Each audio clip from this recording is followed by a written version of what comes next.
അപ്പൊ ഗാന്ധിയുടെ രക്തസാക്ഷിത്വ ദിനത്തിൽ ഗോഡ്സെ ഗാന്ധിയുടെ വെലിമാറിലേക്ക് വെടിയുണ്ടകൾ ഉതിർത്ത് അദ്ദേഹത്തെ കൊല്ലാൻ ശ്രമിച്ചു. ഗോഡ്സെ ഭക്തർ ഇപ്പോഴും അദ്ദേഹത്തിന്റെ പേരിനെ ഭയപ്പെട്ട് ആ പേരിനെ ഇല്ലായ്മ ചെയ്യാൻ ശ്രമിക്കുന്നു.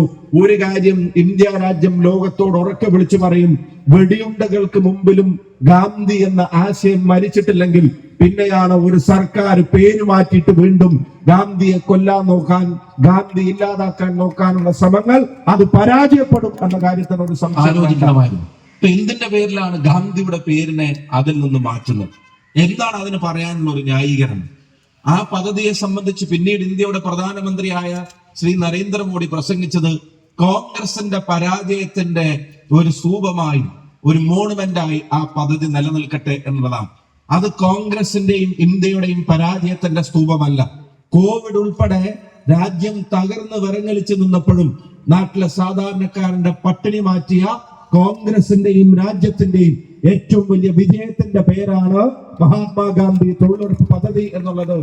ഈ ഭരണകൂടം മനസ്സിലാക്കിയത് കൊണ്ടായിരിക്കണമല്ലോ പിന്നീടുമല്ലേ അതിന്റെ ക്രെഡിറ്റും അടിച്ചു മാറ്റാൻ, പേര് മാറ്റാൻ, VBG റാംജി എന്ന പേര് അതിന് കൊണ്ടുവന്ന് ഒരു മാറ്റം വരുത്താൻ ശ്രമിച്ചത്. നിങ്ങൾ അറിയണം, അവരുടെ മനസ്സിൽ ഭഗവാൻ രാമനല്ല, അവരുടെ മനസ്സിൽ നാഥുറാമാണ് എന്നുള്ളത് നാട്ടിലെ ഏതൊരു ജനാധിപത്യ വിശ്വാസിക്കും തിരിച്ചറിയാൻ കഴിയുന്നു എന്നുള്ളത് തന്നെയാണ് അതിന്റെ പ്രത്യേകത. ഗാന്ധിയുടെ പേര് മാറ്റേണ്ടതുണ്ടോ?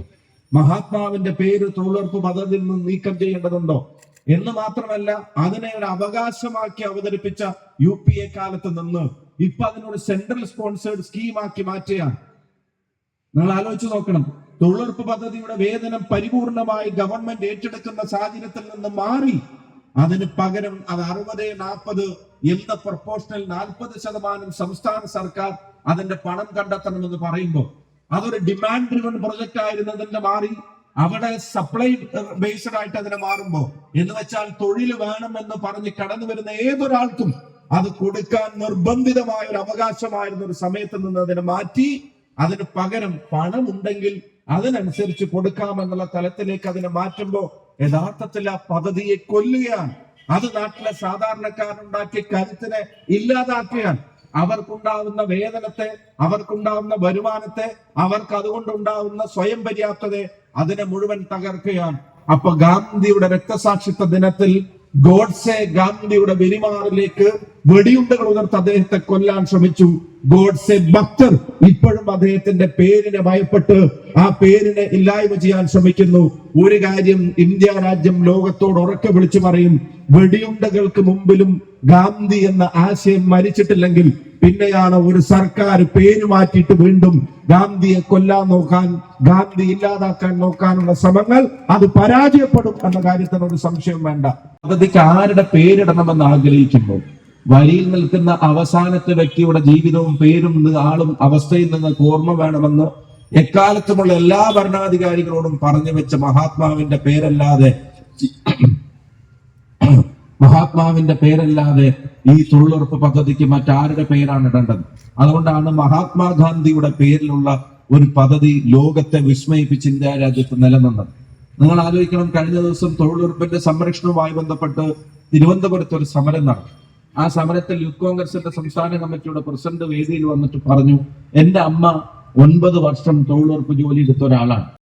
അതല്ലെങ്കിൽ ഇനി ചില ആളുകൾക്ക് മുറുക്കുന്ന ശീലമൊക്കെ വയസ്സായ ആളുകൾക്ക് അതിന് പോലും ഒരാളെ ഡിപ്പെൻഡ് ചെയ്യുന്ന വരുന്ന ഒരു അവസ്ഥയിൽ നിന്ന് അവനവന്റെ കയ്യിൽ കിട്ടുന്ന ചെറുതെങ്കിലുമുള്ള ഒരു തുക കൊണ്ട് സ്വയം ശാക്തീകരിക്കപ്പെടാൻ ഈ നാട്ടിലെ ഏറ്റവും സാധാരണക്കാരന് അവസരം കൊടുത്ത ഒരു പദ്ധതിക്ക് അതിന് ഗാന്ധിയുടെ പേരല്ലാതെ മറ്റേത് പേരാണ് ചേരുക എന്നുള്ളത് ഈ ഭരണകൂടം ആലോചിക്കണമായിരുന്നു. ഇത് ഞങ്ങളോട് പറയണ്ടായി. അമ്മ പറഞ്ഞത്, എന്റെ ഒരു ചെറിയൊരു ആവശ്യത്തിന് ഞാൻ ഒരാളുടെ മുമ്പിലും കൈനീട്ടാതെ എന്റെ അധ്വാനം കൊണ്ട് എനിക്ക് ഇപ്പോഴും അത് ചെയ്യാൻ കഴിയുന്നത് ഇങ്ങനെ ഒരു പദ്ധതി നിലവിലുള്ളത് കൊണ്ടാണ്. അതിൽ നിന്ന് മാറി നടക്കാൻ ഞാൻ ഒരുക്കമല്ല എന്ന് ആ അമ്മ മകനോട് പറഞ്ഞു. നാട്ടിലൊരു സാധാരണ സ്ത്രീയെ സംബന്ധിച്ചിടത്തോളം ഒരു മരുന്ന് വാങ്ങാൻ മകനോടോ മകന്റെ ഭാര്യനോടോ മകളുടെ ഭർത്താവിനോടോ അല്ലെങ്കിൽ മകനോടോ മകളോടോ അത് ചോദിക്കേണ്ടി വരുന്ന ഒരു അവസ്ഥക്ക് ഒരു മോചനം. ഞാൻ കഴിഞ്ഞ ദിവസം പറഞ്ഞു,